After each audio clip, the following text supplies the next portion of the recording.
कथा है, मुझे इतनी प्रिय लगती है, श्रीनाथ जी के प्रति मेरा प्रेम बढ़ा इस कथा को सुनकर के। मैं सुनाऊं आपको। आगरा में श्री कृष्णदास जी बाजार खरीदने, कुछ खरीदने सामग्री गए थे श्रीनाथ जी की सेवा के लिए। ठाकुर जी को सदैव वो वस्तु प्रस्तुत करनी चाहिए जो आपके नेत्रों को अति प्रिय लग गई हो। बहुत सावधानी से सुनिएगा। किसी वस्तु को देख करके आपको बहुत अच्छा लगा कि ये तो बड़ी अच्छी वस्तु है, तो आज क्या स्थिति है कि हमें कोई चीज अच्छी लगती है तो हम लोग सोचते हैं घर का वो कोने में इसको सजाएंगे, अच्छी लगेगी, घर में रखेंगे तो अच्छा लगेगा। अरे हमारा पड़ोसी है ना, उसको दिखाएंगे तो चिढ़ जाएगा, अच्छा लगेगा। आजकल आदमी अपने दुख से कम दुखी है, दूसरे के सुख से ज्यादा दुखी है। वो क्यों सुखी बैठा है इतना, उसको चिढ़ाने के लिए करते हैं काम। मेरा कहने का अभिप्राय यह है कि आपके कानों को कोई स्वर अच्छा लगे, नेत्रों को कोई दर्शन अच्छा लगे, जिह्वा को कोई रस अच्छा लग जाए, त्वचा को कोई स्पर्श अच्छा लग जाए, वो सब कुछ अपने घर के ठाकुर जी को अर्पित कीजिएगा। उसके बाद स्वयं सेवन कीजिएगा, वो प्रसाद बन जाएगा।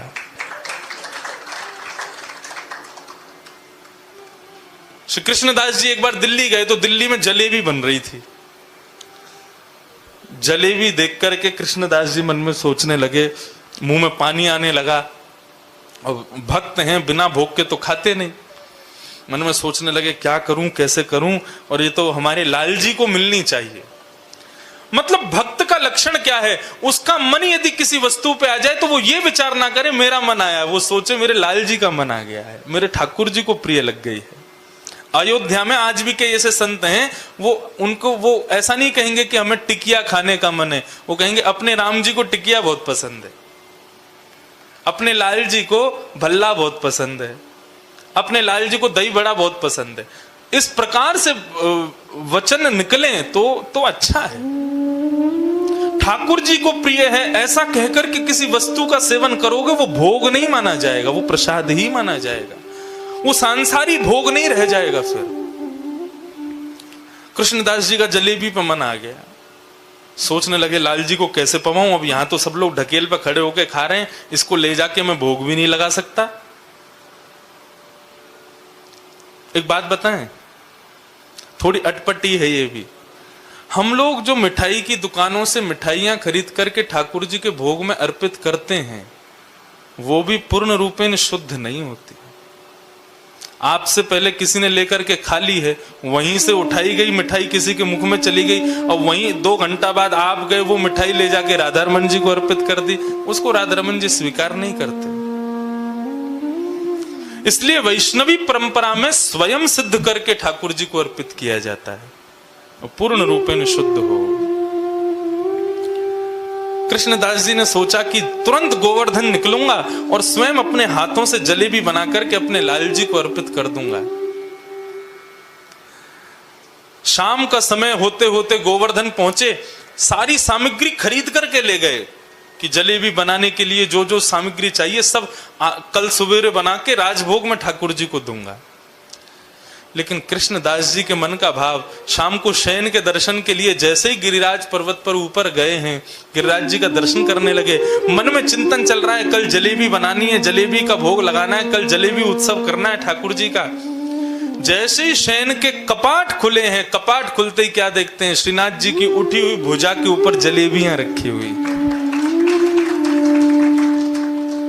कृष्णदास जी के नेत्र सजल हो गए। आरती के पश्चात ठाकुर जी को देख करके रुदन करने लगे, बिहाग राग गाने लगे। ठाकुर जी ने अपने हाथों से कृष्णदास के मुख में जलेबी पधरा दी है।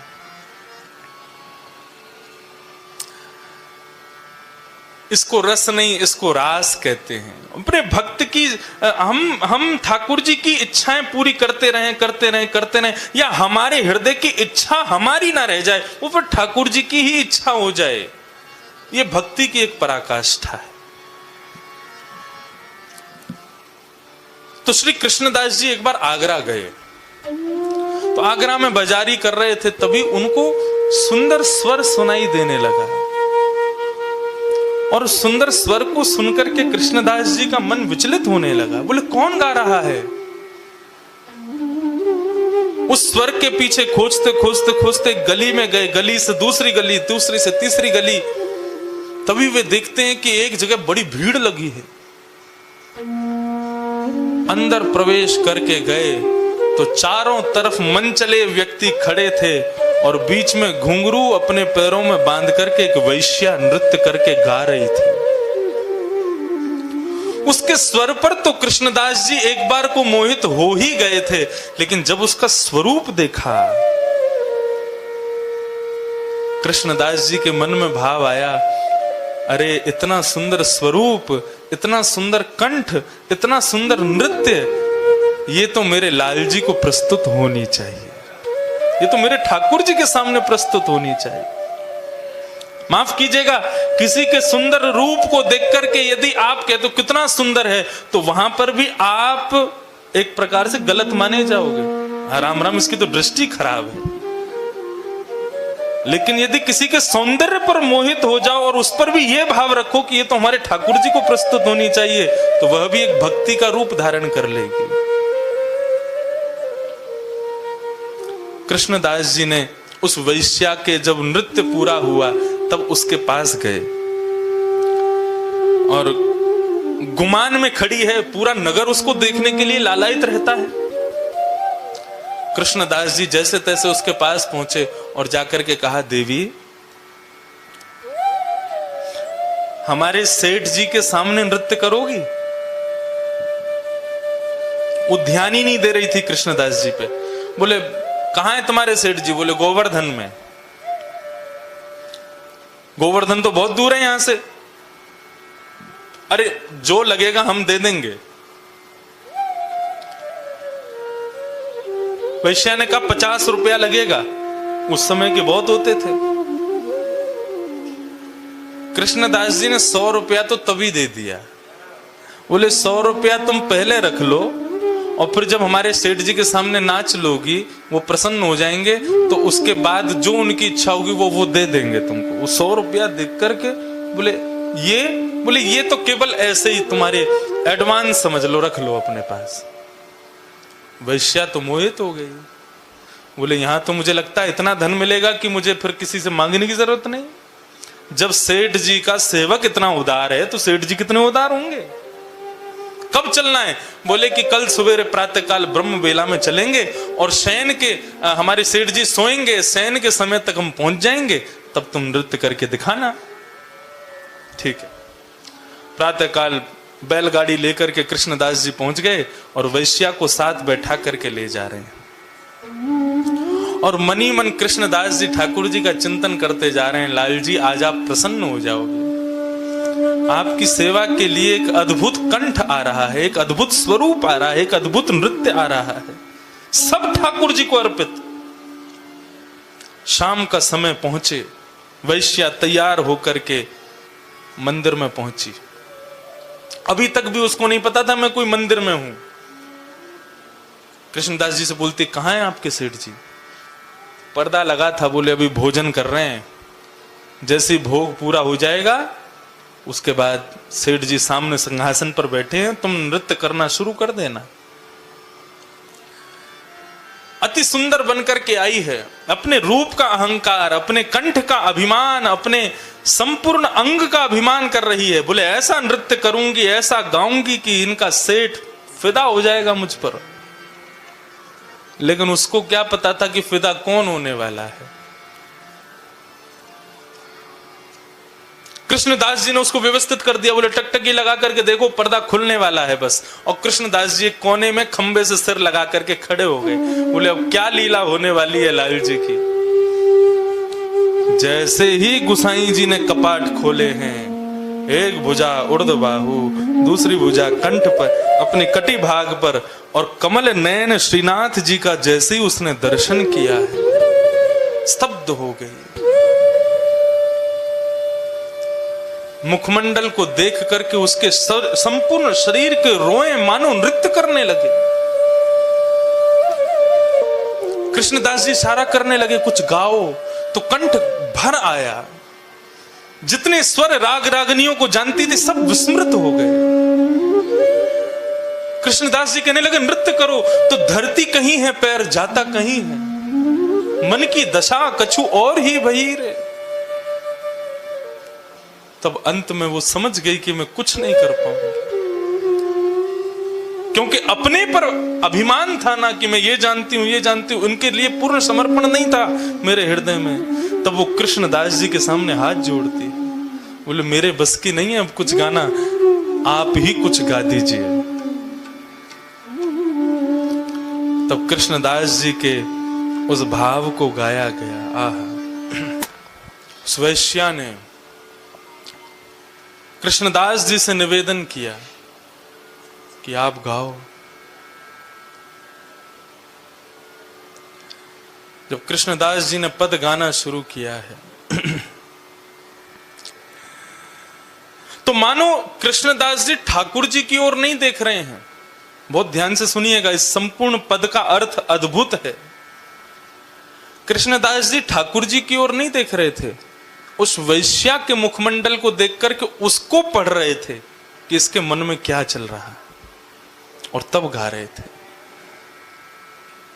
ललित त्रिभंगी चाल पे चल के, चिबुक चारु गणी ठट ठट क्यों। कृष्णदास जी उसके मुख पर पढ़ रहे हैं। वो वैश्या कहना चाह रही है इसके ये जो सामने तुम्हारे सेठ जी खड़े हैं ना, इनकी जो ललित त्रिभंगी स्वरूप है। ये ललित त्रिभंगी शब्द का अर्थ क्या होता है? त्रिभंग, त्रिभंग माने तीन जगह से टेढ़े, सिर भी टेढ़ा, कमर भी टेढ़ी, पाम भी टेढ़े, सब टेढ़े ही टेढ़े हैं। बोले त्रिभंगी चाल जो है, ये त्रिभंगी लली जो मेरे सामने खड़े हैं, इन पर मेरा चित्त ऐसे ऐसे अटक गया है जैसे चुंबक पर लोहा चिपक जाता है। चुंबक पास रख दो तो लोहा के पास चुंबक को ले जाना नहीं पड़ता, चुंबक के आते ही लोहा कहीं भी हो वहां से अपने आप दौड़ करके चिपक जाता है। तो ऐसे ही वो कह रही है, मानो जैसे इनकी ललित त्रिभंगी ये जो चिंबक वाली स्वरूप है, इस पर मेरा मन जैसे लोहा चिंबक पर चिपक जाता है। चिबुक चारु गड़ी ठट क्यों, चिपक गया है।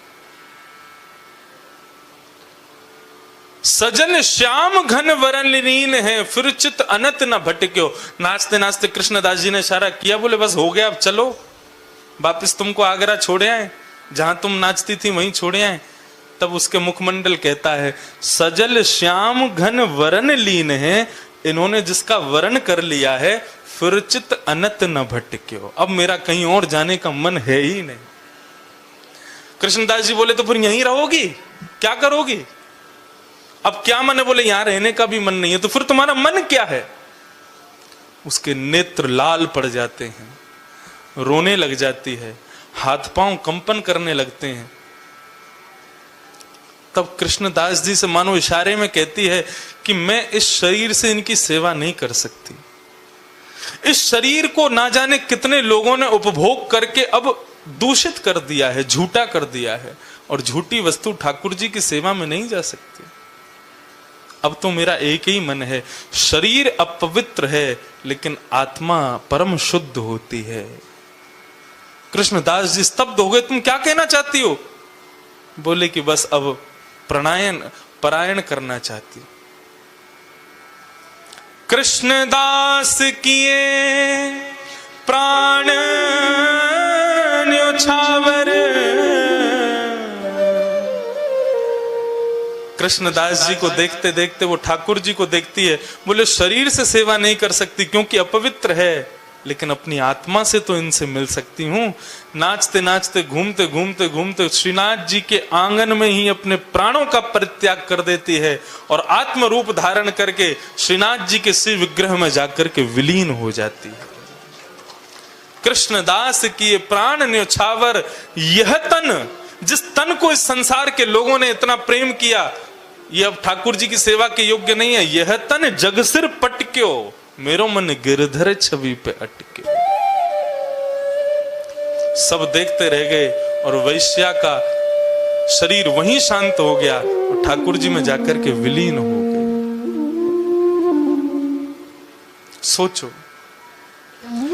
अपने जिस रूप, जिस कंठ, जिस नृत्य की विद्या को आज तक संसार को देती रही, कभी संतुष्ट नहीं हुई वो वैश्या।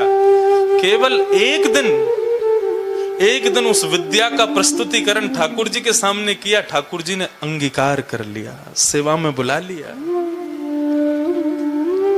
और थोड़ी देर में श्रीमद् वल्लभाचार्य जी आदि समस्त वैष्णव जनों को दर्शन हुआ। क्या?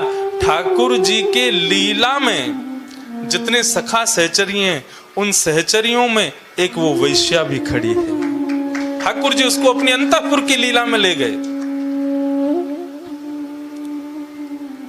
विद्या, कहने का अभिप्राय केवल इतना है, जिस विद्या को ठाकुर जी ने सुसंपन्न करके आपको दिया है, उस विद्या का प्रस्तुतिकरण उन्हीं के लिए कीजिए, संसार के लिए मत कीजिए। आपकी पाक विद्या बहुत अच्छी है। मैं आपको बहुत बड़ी गूढ़ रहस्य की बात बता रहा हूं। यदि हाथ से भोजन बहुत अच्छा बनता है तो आपको नाम जप की जरूरत नहीं है, आपको तीर्थ यात्रा करने की जरूरत नहीं है, और एक बार को बोलूं सत्संग की भी जरूरत नहीं है। बस भोजन इतना स्वादिष्ट बना के ठाकुर जी को पवाओ, ठाकुर जी उसी से रीझ जाएंगे, उसी से आपके हो जाएंगे। लेकिन बनाओ इसी भाव से कि मैं अपने लाल जी के लिए बना रहा हूं।